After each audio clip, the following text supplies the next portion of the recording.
मेरा नाम सुदामा प्रसाद शर्मा है। मैं प्रांतीय शिक्षक संघ मध्य प्रदेश का प्रदेश उपाध्यक्ष हूँ। हमारे संगठन के प्रदेश अध्यक्ष आदरणीय भाई साहब श्री मनोहर प्रसाद दुबे जी हैं। मैं पूर्व में राष्ट्रीय पुरानी पेंशन वाली संयुक्त मोर्चा मध्य प्रदेश NOPRUF का पूर्व में प्रदेश अध्यक्ष रह चुका हूँ। मैंने OPS आंदोलन चलाने वाले इस संगठन का प्रदेश अध्यक्ष का पद केवल इसलिए त्याग दिया। मैं प्रथम नियुक्ति की दिनांक से वरिष्ठता का समर्थक हूँ। मुझे पता है हमारे नवीन शिक्षक संवर्ग के शिक्षक भाई बहन को या मुझे खुद को जब तक पुरानी हमारी अपनी प्रथम नियुक्ति की दिनांक से वरिष्ठता नहीं मिल जाती है, जिसने जिस साल नौकरी की है उस साल से उसकी नौकरी नहीं गिनाई जाती है, तब तक हमें पुरानी पेंशन या OPS पेंशन योजना का या UPS पेंशन योजना का लाभ मिलने की पात्रता नहीं है। इसलिए मैंने NOPRUF राष्ट्रीय पुरानी पेंशन वाली संयुक्त मोर्चा के प्रदेश अध्यक्ष पद से इस्तीफा दे दिया है। मैं हमारे नवीन शिक्षक संवर्ग के शिक्षक भाई बहनों से सिर्फ ये कहना चाहता हूँ कि आपको और हम सबको हमारी पहली प्राथमिकता होनी चाहिए प्रथम नियुक्ति की दिनांक से वरिष्ठता का आदेश जारी करवाना। हमारी सेवा अवधि की गणना निरंतरता में करते हुए जिस दिन प्रथम नियुक्ति की दिनांक से वरिष्ठता का आदेश जारी हो जाएगा, हम सबको OPS पेंशन योजना 98 से दिसंबर 4 तक के शिक्षक भाई बहनों को OPS पेंशन योजना में वापस लौटने का विकल्प भरवाकर पुरानी पेंशन का चयन करने का मौका मिल जाएगा। और 1 जनवरी 2005 के बाद जिनकी नियुक्तियाँ हुई हैं उन सबको भी उनकी प्रथम नियुक्ति की दिनांक से वरिष्ठता मिल जाएगी। उनकी नौकरी की गणना जिसने जिस साल से की है उस साल से उनकी नौकरी की गणना होने लगेगी, तब जाकर उनको UPS पेंशन योजना में भी उनको लाभ मिल जाएगा।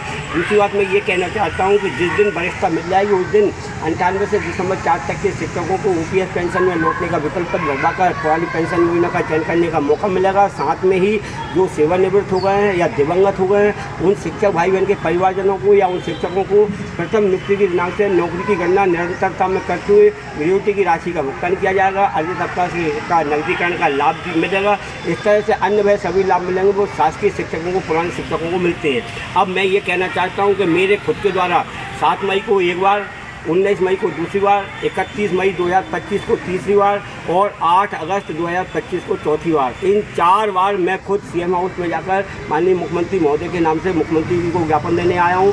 चर्चा भी की है।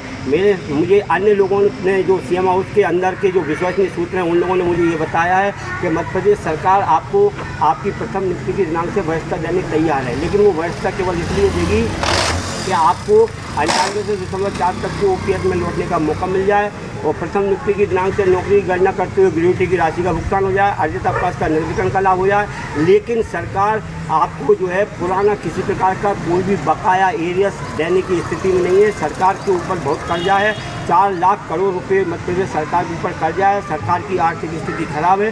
सरकार आपको नियुक्ति की दिनांक से शासकीय कर्मचारी मानकर पुराना किसी प्रकार का कोई भी एरियस बकाया राशि का भुगतान नहीं करना चाहती। सरकार की स्थिति नहीं है। सरकार ये चाहती है कि हम आपको वरिष्ठता देने तैयार हैं, लेकिन सभी संगठन, नवीन शिक्षक संवर्ग के सभी संघ संगठन ये लिखित में दे दें, ये शपथ पत्र दे दें, ऐसा हलफनामा दे दें कि सरकार अगर उनको प्रथम नियुक्ति की दिनांक से वरिष्ठता देती है तो वो सरकार से किसी प्रकार का कोई बकाया, पिछला बकाया एरियस आदि की मांग नहीं करेंगे। सरकार के खिलाफ किसी प्रकार की कोर्ट कचहरी, अदालत, श्रम न्यायालय, हाईकोर्ट या सुप्रीम कोर्ट में जाकर याचिका दायर नहीं करेंगे। इस शर्त पर सरकार जो है आपको प्रथम नियुक्ति की दिनांक से वरिष्ठता देने के लिए तैयार है। ये मैं विश्वसनीय सूत्रों से मुझे बताया। और वरिष्ठता केवल आपको पेपर वरिष्ठता देगी सरकार, और वो पेपर वरिष्ठता भी सरकार ये सोच कर देगी।